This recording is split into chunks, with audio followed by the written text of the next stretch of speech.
क्या सच में राजस्थान में हुआ एलियन का विमान क्रैश? আপনি কি জানেন রাজস্থানের কোনো এক জায়গায় এলিয়েনদের এরোপ্লেন যেটার নাম হচ্ছে ইউএফও সেটা ল্যান্ড করেছে? সত্যি কি রাজস্থানে এলিয়েনদের ইউএফও ল্যান্ড করেছে? সত্যি কি রাজস্থানে এলিয়েনরা এসে উপস্থিত হয়েছে? তো বন্ধুরা, সোশ্যাল মিডিয়ায় এরকম কিছু ভিডিও দেখা যাচ্ছে যেখানে দেখানো হচ্ছে যে রাজস্থানে এলিয়েনদের ইউএফও ক্রাশ ল্যান্ডিং করেছে বা ল্যান্ড করেছে, এবং ভিডিওর ক্যাপশনে লেখা রয়েছে যে 2025 সাল অর্থাৎ নতুন বছরের শুরুতেই পৃথিবীতে এলিয়েনদের আগমন, এবং এই নতুন বছরে আরো অনেক কিছু দেখতে পারবে মানুষ।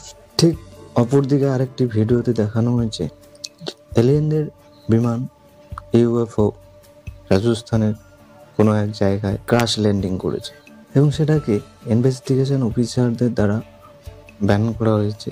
ইনভেস্টিগেশন করা হচ্ছে, পরীক্ষা নিরীক্ষা করা হবে। ঠিক অপরদিকে আরেকটি ভিডিওতে দেখানো হচ্ছে যে রাজস্থানের যে জায়গায় ইউএফও ল্যান্ড করেছে সেই ইউএফও থেকে কিছু এলিয়েন আকৃতির মানুষের মতো বেরিয়ে আসছে।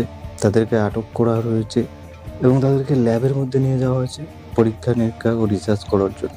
তো বন্ধুরা, এই যে ভিডিওগুলো সোশ্যাল মিডিয়ায় ভাইরাল হচ্ছে সেগুলো আসলে কতটা সত্য এবং এর পিছনে অন্য কোনো টেকনোলজি যুক্ত নেই তো চলুন দেখে আসি। তো যখন এই ভিডিওগুলো প্রচুর পরিমাণে ভাইরাল হচ্ছে তখন এই ভিডিওগুলোকে নিয়ে বিভিন্ন রকম রিসার্চ, যে এই ভিডিওগুলো ইনস্টাগ্রামের একটি প্রোফাইল থেকে নেওয়া হয়েছে, যে প্রোফাইলে এরকম নানান ধরনের টেকনোলজি রিলেটেড ভিডিও আপলোড করা হয়, এবং এই প্রোফাইলের বায়োতে এটাও লেখা রয়েছে যে এখানে এআই এবং ভিএফএক্স কন্টেন্ট বা ভিডিও পাওয়া যায়। সেখান থেকে এই ভিডিওগুলিকে নেওয়া হয়েছে এবং এডিট করে সোশ্যাল মিডিয়াতে আপলোড করা হয়েছে। তো বন্ধুরা, এরকমই কিছু ভিডিও সোশ্যাল মিডিয়ায় ছড়িয়ে পড়েছে, তাই এরকম গুজবে কান দেবেন না, সতর্ক থাকুন, ভালো থাকুন।